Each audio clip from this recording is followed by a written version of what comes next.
এক একটি দেশের মানুষের খাদ্যরুচি এক এক রকমের হয়ে থাকে, কিন্তু থাইল্যান্ড এবং চীন আর সকলের থেকে সম্পূর্ণ আলাদা। আর এখানকার খাদ্যরুচি একটু অদ্ভুত এবং আজব প্রকৃতির হয়ে থাকে। এই দুটি দেশে এমন কিছু স্ট্রিট ফুড বিক্রি হয় যা দেখার পর আপনার বমি হওয়াটা স্বাভাবিক।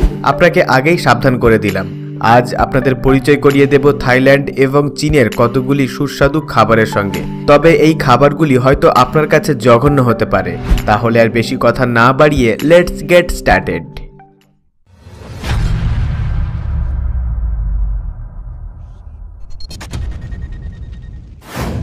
Snake soup China. সাপের মাংসের স্যুপ অনেকটা সময় ধরে চীনে প্রচলিত রয়েছে। চীনের মানুষজন বিভিন্ন বিষাক্ত সাপের চামড়া ছাড়িয়ে তার স্যুপ বানিয়ে খায়। গরম গরম স্যুপের সঙ্গে শক্ত শক্ত সাপের মাংস খেতে খুব একটা মন্দ লাগে না। সাথে জিভে জল আনার মতো মশলা তো রয়েছে। আপনারা হয়তো অনেকেই জানেন না, সাপের মাংস খাওয়ার জন্য চীনে সাপ চাষ করা হয়ে থাকে।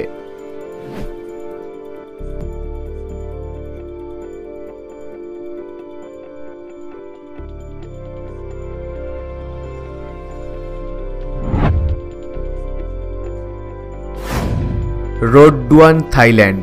বাঁশের ভিতর জন্মানো এটি এক ধরনের ধারালো পোকা। জোকের মতো দেখতে এই পোকাটিকে থাইল্যান্ডে মচমচ করে ভেজে খাওয়া হয়। হাই প্রোটিন সমৃদ্ধ এই পোকাটি খেতে অনেক ঝাঁঝালো হয়ে থাকে।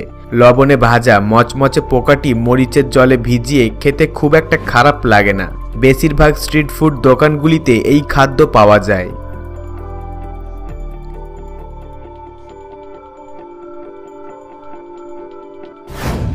Pigs nose China.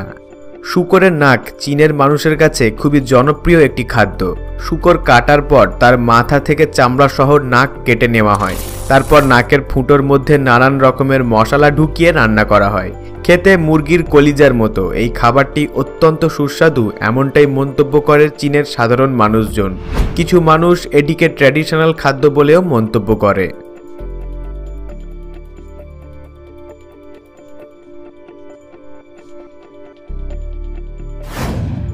Mock huak Thailand. গ্রামের খাল বা স্বচ্ছ জলের পুকুরগুলিতে ব্যাঙাচি দেখতে পাওয়া যায়। ছোট্ট ছোট্ট কালো কালো ব্যাঙাচি একসাথে জলে ভেসে বেড়ায়। থাইল্যান্ডে এই ব্যাঙাচিগুলি খাবার হিসাবে বেশ জনপ্রিয়। এগুলিকে পুরানো পচা মাছের সসের সঙ্গে মিশিয়ে জীবিত অবস্থায় খাওয়া হয়। খাওয়ার সময় মুখের মধ্যে অজস্র ব্যাঙের নড়াচড়া টের পাওয়া যায়। সাথে পচা মাছের সসের গন্ধ আপনাকে আরও অনেকটা যন্ত্রণা দিবে। আর কচকচ করে এই ব্যাঙাচিগুলি চেবানোর লোভ যদি আপনি সামলাতে না পারেন, তাহলে খাবারটি খেয়ে দেখতে পারেন। ক্র্যাব স্করপিনো ফ্রাই চায়না। বিষাক্ত কাঁটাযুক্ত বিছের কামড়ে প্রত্যেক বছর অনেক মানুষ মারা যায়, কিন্তু চীনের মানুষ এই সকল কাঁকড়া বিছের মধ্যে নানান রকমের মশলা মিশিয়ে তেলে ভেজে নেয়। এটা খেতে অত্যন্ত সুস্বাদু, এমনটাই মনে করেন চীনের সাধারণ মানুষজন। ভিতরের অংশটি চিংড়ি মাছের মতো। হালকা বিট লবণ ছিটিয়ে খেতে খুব একটা মন্দ লাগে না। বেশিরভাগ স্ট্রিট ফুড দোকানগুলিতে আপনি এই খাদ্য পেয়ে যাবেন।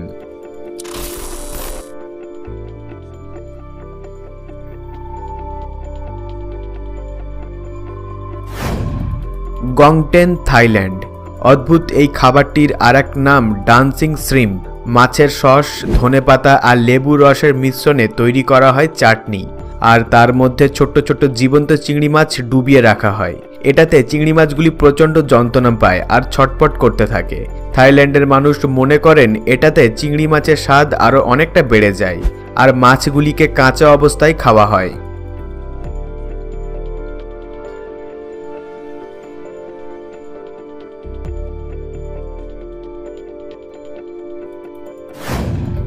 Bird fry China. Street food বা রাস্তার ধারে পাওয়া যায় এমন সহজলভ্য খাবারগুলির মধ্যে বন্য পাখি বা কবুতর খুবই কমন একটি খাদ্য। চীনের লোকেরা গোটা একটি পাখির পালক ছাড়িয়ে মশলা মাখিয়ে ভেজে কাঠির মধ্যে গেঁথে রাখে। বলতে পারেন এটা চীনের একটি জনপ্রিয় খাদ্য বা ট্র্যাডিশনাল খাদ্য। বেশিরভাগ সময় পর্যটকরা এই খাদ্য একটু বেশি পছন্দ করে থাকে, আর চীনের সাধারণ মানুষের কথা তো বলতেই হয় না। বন্ধুরা, চীন এবং থাইল্যান্ডের এই সকল অদ্ভুত এবং আজব খাদ্যগুলির বিষয়ে আপনার মতামত নিচে কমেন্টে আমাকে অবশ্যই জানাবেন। এর মধ্যে যদি কোনো খাদ্য আপনার পছন্দ হয়ে থাকে তাহলে সেটি কিন্তু জানাতে ভুলবেন না। আর ভিডিওটি ভালো লাগলে অবশ্যই লাইক ও শেয়ার করে দেবেন।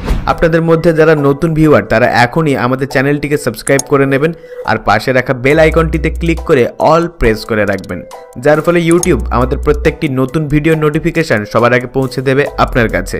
সর্বশেষে thanks for watching, stay happy, enjoy all the movement.